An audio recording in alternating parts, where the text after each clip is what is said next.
Hello, my name is Alexis, and I'm going to be talking today about Prader-Willi syndrome. So, Prader-Willi syndrome, or PWS, is a rare genetic disorder that affects 1 in 15,000 people around the world. It is caused by a genetic mutation or deletion on chromosome 15. It affects both boys and girls, and it affects appetite, growth, metabolism, cognitive functioning, and muscle tone. In infancy, so when children are baby, it is characterized by lethargy, um, meaning that they feel tired all the time, feeding difficulties, and low muscle tone. Later, it is characterized or looks like excessive eating. So, affected children are at risk for morbid obesity because they do not feel satisfied after eating, which can lead to overeating. They're missing the piece or the connection in their mind and body, brain that tells them that they're full after eating. So, like you and I can eat after a meal, we feel full, we can walk away from it. Those affected by PWS do not have that ability. This puts them at risk for morbid obesity. Additional health concerns include decreased pain sensitivity, meaning that they don't know when they are hurt, which can be a problem if they're seriously hurt and they're unable to tell you because they don't know. That could lead to a list of other problems. The inability to regulate temperature, meaning that they don't know if they're too hot or too cold, and they don't know how to tell you if they're either of those things. Daytime sleepiness, emotional concerns, stomach illness, and dental problems. Additional physical signs and symptoms include almond-shaped eyes, a downturned mouth, long and narrow head, genital underdevelopment, growth hormone insufficiency, decreased flow of saliva, and diminished muscle tone.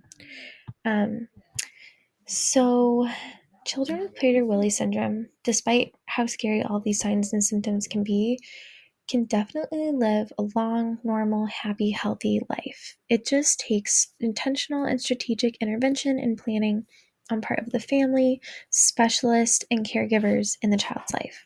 So, what do you do if you think that your child is affected by Prader-Willi syndrome? If you suspect that your child is affected by Prader-Willi syndrome, you should go to the doctor. Your primary care physician will likely refer you to a specialist who will be able to confirm the diagnosis.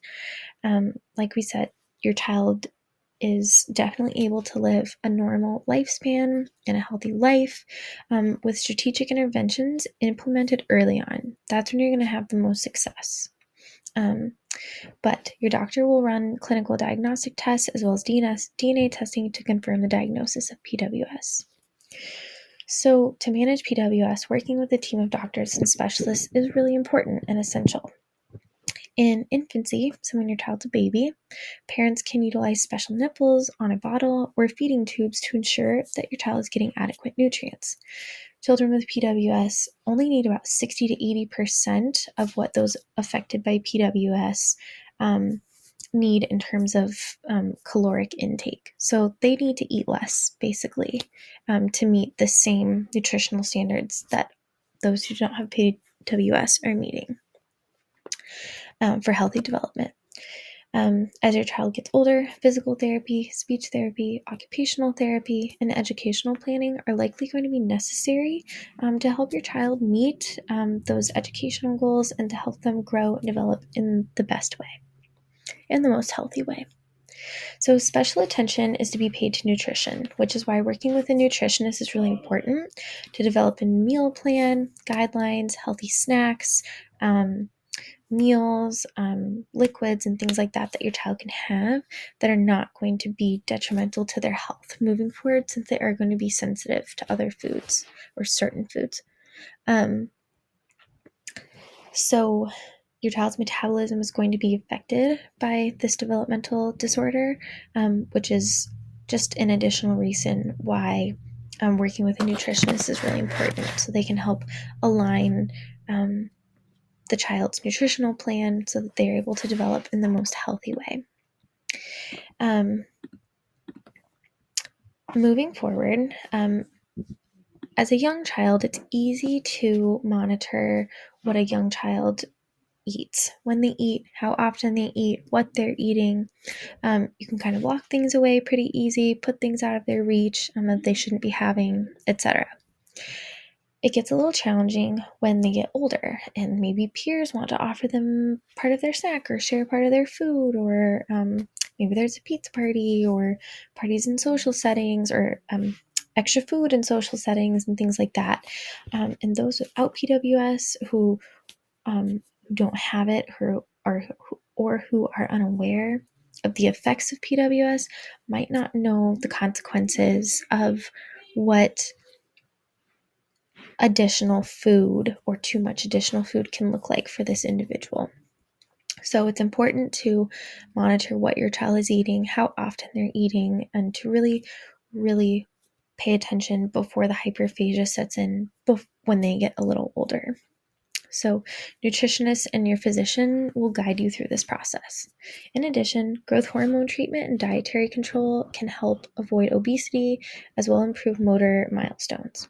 But your doctor will also guide you through that process to decide whether growth hormone treatment is the right fit for you and your family. So, behavior issues and obsessive compulsive tendencies can be managed by setting firm boundaries, and that goes for your teacher, caregivers, siblings, parents, babysitters, anybody that's involved in this child's life just needs to know how to support them gently but firmly. I have actually worked with a child with Prader-Willi syndrome, and this semester, and I've actually learned that firm boundaries really are very important, and that these children really are hungry all the time, and that they will eat inedible things and edible things and be a little sneaky because they're always hungry. So setting those firm, strong, gentle boundaries are going to be really important. So PWS can feel overwhelming, but many children live thriving, happy, healthy lives despite this developmental disability. It takes a village. Collaboration is really important. Working together with one another is really important, and supporting your person who has PWS, helping them to live the most active, wonderful lifestyle that they can live is going to be really important. It just takes strategic and intentional planning and intervention. There are so many organizations, such as the Foundation for Prader-Willi Syndrome. There are national organizations, worldwide organizations, and other resources such as podcasts, books, articles, peer-reviewed journal articles on Google Scholar that can offer more information on this developmental disorder and can guide you in the right direction. I hope you enjoyed this presentation, and I really thank you for taking the time to listen to me today. Thank you.